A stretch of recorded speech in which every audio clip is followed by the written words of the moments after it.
I, Jeannie, am a corporate employee, but I'm also pursuing a dream of becoming a professional cartoonist as an extension of my hobby. I am mocked by my parents for choosing what seems like a childish dream even at the age of 30. But my husband Trevor supports and encourages my dream. However, his family doesn't feel the same way. It seems like they truly despise me. Every time we visit my husband's family home, my mother-in-law and sister-in-law seize the opportunity to berate me when my husband is not around.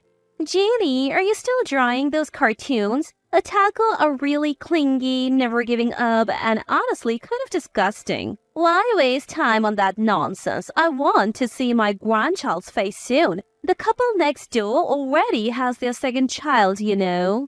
Their jabs about me not giving up and demanding to see a grandchild hit me where it hurts, so I find myself unable to talk back.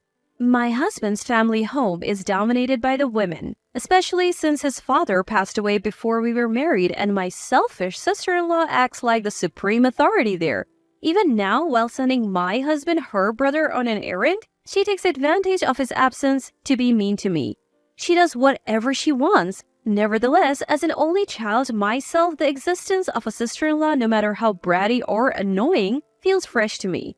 Even though I find her hateful most of the time, I can't ignore her presence. One day, talk of my sister-in-law's marriage came up. She's planning to meet the parents soon. My husband received the call and told me about the date. Wait, I have a meeting that day. The meeting is with the editor of a comic magazine and I am planning to head to an interview afterwards. But since I'm also invited as a family member, I'll have to try to align my schedule. I called my editor Moreau and immediately requested a change in the schedule. Jeannie, may I ask the name of the venue? Moreau is a man around my age and he's very flexible. After I told him the name of the venue, he offered an alternative plan. That's the venue, Jeannie, where you and I are going for an interview. So why don't we finish both the interview and the meeting in the morning, and then you can attend the family gathering in the afternoon. If that's the case, I would really appreciate it. But soon, I would realize in a painful way that my consideration was utterly trivial and irrelevant to my mother-in-law and sister-in-law. A few days later, I was at the wedding venue. As planned, I rented the lobby for a brief meeting and then proceeded to the interviews. I toured the venue and had the opportunity to talk to the people working there. In between the interviews, I had casual conversation with Moreau, who was in charge, and found out he was also engaged. Moreau, you're getting married too? Congratulations! Finally, I found the right person, so today's interviews have been quite informative for me as well.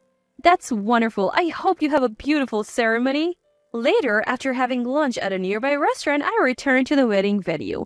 I was led to meet the parents' room, but no one from the other side had arrived yet, and the only ones there were mother-in-law, sister-in-law, and me. My husband, it turned out, had sent a message that he would be late, so he wouldn't be coming for a while. I felt a bit uncomfortable, but it seemed the others felt the same, and sister-in-law suddenly lashed out at me without reason. Listen, Jeannie, I have been thinking, and I don't want to introduce my sister-in-law as a disgusting manga geek. So I think my brother should be single and we'll just pretend you're not here, okay? Mother-in-law, sensing an opportunity, joined in to try to push me out. Yes, that's a good idea. This is a fresh start for my daughter and outsiders should not be allowed. Furthermore, mother-in-law noticed my heavy bags. She picked up my bags, which were placed on the chair, intending to shove them back at me. I had my laptop inside with photos and notes from today's interviews, and I didn't want it handled carelessly. You don't seem to be here for work, so why not draw your favorite manga in a nearby cafe? She said, and predictably mother-in-law dropped my heavy bag. But mother-in-law just watched. Sister-in-law didn't seem to care at all. Mother-in-law, that's awful. My laptop is in there. Oh, I'm sorry, but this is just perfect, isn't it? You can take it for maintenance. It's good that you have a reason to leave now. It didn't look like it was done on purpose, but they were using my failure against me, trying to conveniently push me out. I didn't want to be in this place anymore. That was the only thing on my mind as I silently grabbed my belongings and left the room, almost fleeing. I'm frustrated that I can't retort, but more than that, the way mother-in-law and the others spoke to me is incredibly sad. I even rearranged my work schedule for today. To be called an outsider? If I weren't in public, I might have burst into tears. Hey, Jeannie. Standing at the entrance of the venue, lost in thought about what to do next, a familiar voice called out to me. I looked up and Morrow was there. Behind him, a man and woman whose faces vaguely resembled Morrow's were standing. Probably his parents? Oh, you're still around, huh? Jeannie, you were supposed to be the parents, right? Why did you leave the venue? Upon hearing that, I couldn't hold back and told them everything that just happened. Morrow and his parents listened silently, looking troubled. After I had more or less finished my story, Morrow calmly asked me, By the way, Jeannie, what is your husband's family name? Since I use my maiden name for my work as a cartoonist, not many people know my husband's last name. And I mentioned it to Morrow, probably for the first time. Morrow thought for a moment and then told me, Jeannie, you don't have to leave. Let's go back. I'll go with you. With those words, he almost forcefully took me back into the venue. When I returned to the room, mother-in-law and sister-in-law were astonished, and my husband, who seemed to have just arrived, was also quite surprised. But the surprise of mother-in-law and sister-in-law seemed to be directed more at Morrow, who had accompanied me, than at me. Oh, what? You? Why are you with that person? I naturally didn't know since today was the first time I met him, but it seems that Morrow is indeed sister-in-law's fiancé. Morrow looks at sister-in-law addressing her with the same composed voice he used earlier. His voice is so calm that I can't help but wonder if he's really talking to the woman he's dating.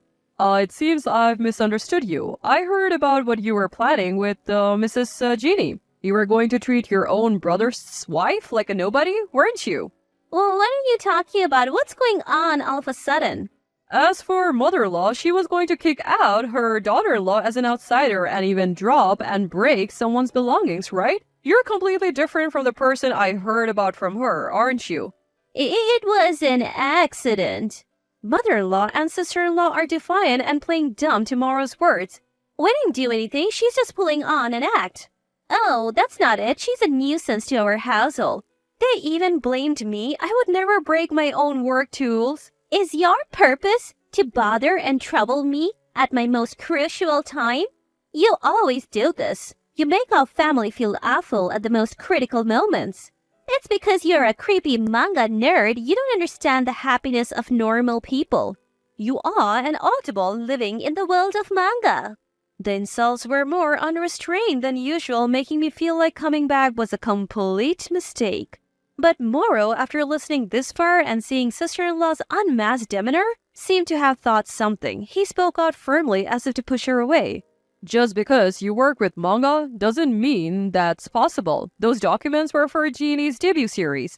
Something as important to her as her own life. She would never treat them carelessly. Morrow, facing the cowed sister-in-law, spoke without hesitation. I only told you that I work for a publisher, but to be precise, I am a manga editor. What? So I can't marry someone who doesn't cherish the things related to manga. I'm afraid I must call off this wedding. Oh, what? How can you say that all of a sudden? All of us, not just sister-in-law, were utterly shocked by this. I too thought this was too much and tried to stop Morrow. Morrow, breaking off an engagement so suddenly is going too far. But Morrow seemed unwilling to change his decision. He looked at me and explained. Marriage was something I longed for. I liked her too, but I love my work. And I love manga. I just can't be with someone who finds manga and those who love manga disgusting. When she saw my shelf of manga, she didn't say anything. But now I'm afraid she might have found it repulsive all along. It would have been better if she had just told me. The thought of being ridiculed behind my back sends shivers down my spine, so living with her is now out of the question. Morrow's parents had been quietly watching, but now sensing their son's determination, they firmly spoke up. We heard Jeannie's comments as well. If she's not lying, it's unacceptable treatment for a future family member, and it seems she's not lying. We cannot accept you into our family. We must decline the marriage. Being told this not only by her fiancé but also by her future in-laws, sister-in-law fell to her knees and burst into tears. Mother-in-law, crying herself, crouched down to support her daughter. Embracing her, sister-in-law, her face smeared with tear-streaked makeup, pleaded desperately with Morrow. I won't accept breaking up over this. No, please, marry me, please. Please, she's not usually like this. Please forgive my daughter. Both sister-in-law and mother-in-law were apologizing, crying, and refusing to accept the engagement being broken off, but Moro and his family looked troubled. At a moment when nobody could speak, my husband was the only one to remain calm. Both of you, enough. You can't change this person's feelings now. My usually gentle husband spoke out today in a rare manner, as if scolding his mother and sister. He turns to face Moro and his family, bowing his head politely. I'm truly sorry. We'll cover the cancellation fee for the venue. What are you talking about, brother? We won't call off the engagement now. How much do you think the cancellation for the venue will cost? Sister-in-law showed no interest in listening, but Moro appeared willing to accept my husband's offer. If I can part with you for a few $1,000s in cancellation fees, I'll gladly pay. That's horrible. Sister-in-law accused Moro of being cruel, but everyone had heard her remarks thus far, so no one listened to sister-in-law's side. I agree to your proposal, but I won't allow you to bear the full cost. I don't want to feel indebted. Let's split it equally. Also, I apologize for introducing myself late, but I'm working with your wife now. May I have your business card?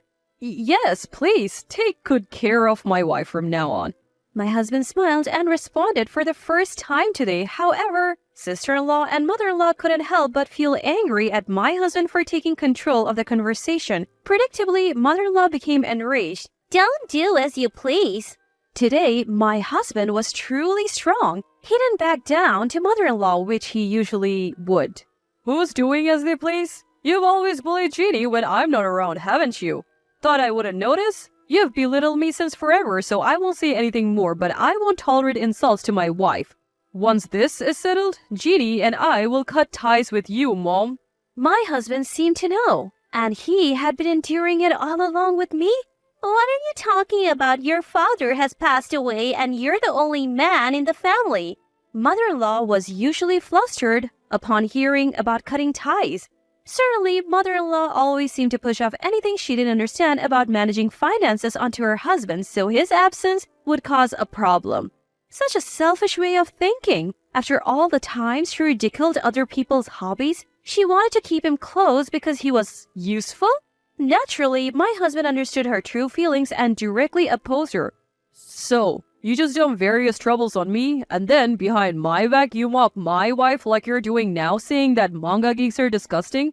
I know all about it. How long do you think we have lived together? I'm fed up with you guys.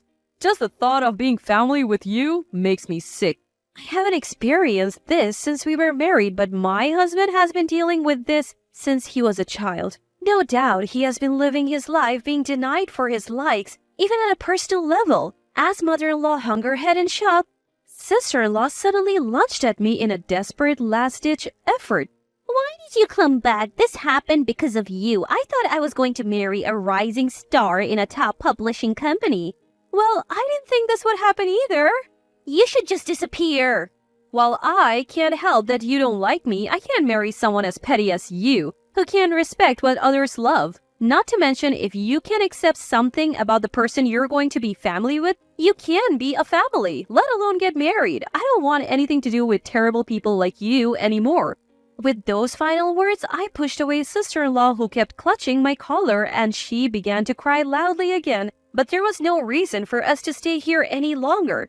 Leaving mother-in-law and sister-in-law behind, my husband and I said our goodbyes to the Moros and left the wedding venue. Afterwards, regarding the cancellation fee for the wedding, my husband made sister-in-law pay half. He apparently made up the difference by selling some of her expensive brand-name bags and coats.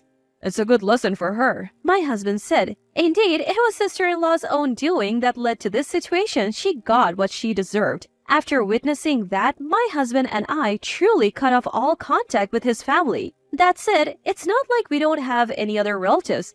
Sometimes my husband hears about his family through his cousin. Hearing about it only depresses him, as it's always distressing news. It seems that mother-in-law and sister-in-law, as soon as they were left alone, began to fight constantly. Eventually, it ended with sister-in-law leaving the house in a huff, and they too became estranged. Mother-in-law apparently lost her entire family and started to show signs of dementia. Moreover, she fell victim to a scam and lost all her savings, and now she's living on the edge, cutting corners to make ends meet. Sister-in-law, who always had a sloppy personality, also found herself unable to live alone.